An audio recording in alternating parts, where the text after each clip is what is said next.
Hello and welcome again. So this is the first video after the introduction video, and in this video we will focus on the preparation of Revit design environment.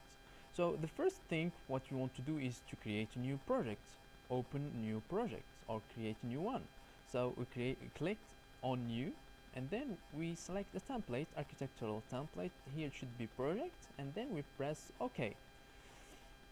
So this is the design environment. So now we are in level 1 and we have only 2 levels. Anyway, the first thing it's good to do now is to change the unit. So how to change the unit? You go to manage, from manage you go to project unit, you click and you will see this window. You go to length, so it's millimeter. I want it to be meter, so I select meter and 2 decimals, so regarding the precision, and I click OK. So basically now anything you draw it's in meter. So this, if I type 12, it's 12 meter. This is a wall of 12 meter. Now the second thing I will do, if I go to east elevation or any other elevations, as you can see I have only 2 levels. My building, it has the lower, the middle and the upper and the roof, so 4 levels. So I need to create 2 additional levels. How to create 2 additional levels? We go to architecture, levels, and then I can just click the first point and the second point. This is level 3 and this is level 4, which is the roof. Of course I didn't take in consideration the height, but it's okay because I can change them anytime. Like this 4 I can make it just 4. See, it's not a problem then. So now I will change the naming. Lower, yes. Do you want to change the naming? Yes, I want. And middle, yes. And upper, yes. If you don't want to see this again, so you just click here, so you click yes. And this is roof, so we will not see that window again, roof. So automatically press OK and it's OK. So the naming, so lower, middle, upper level. The good thing they are here now: lower, middle, upper and roof. Now what is the next point? I will go to the middle level and I need to see the project base point here. It's here, but you cannot see it by default. How to see it? You have to go to view and then you click visibility and graphic, and you go down, you scroll down until you find site. Where is site? It's here, and you have to tick this one, so it should be visible. You have to tick it, project base point, and you click OK. So this is the project base point. Why we need the project base point? Because we need our grid to be in the same position in all levels, because after that I will import the AutoCAD files, and all points, the point that I consider in one level should be here always, so they overlap. Now what to do? I will create, because if I go to lower level, for example, I will not see the project base point and you will not be able to see it actually. In upper level you have to activate it again, but no need. What I will do, from middle level I will create a grid 1 and 2. This one I will call it B. So 1 and B. How did I create the grid?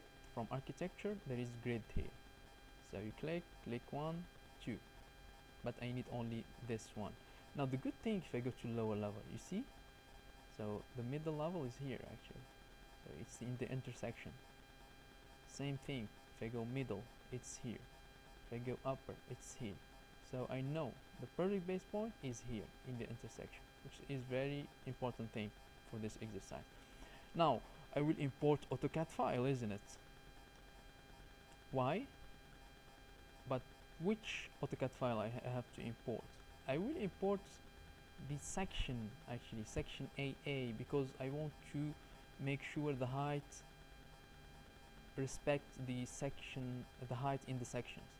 So I have to go to east elevation as an example, and how to import from insert, and then is import CAD. I click import CAD, I go to my files.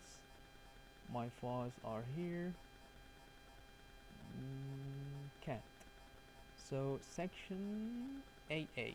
You have to import section AA. You just double click actually.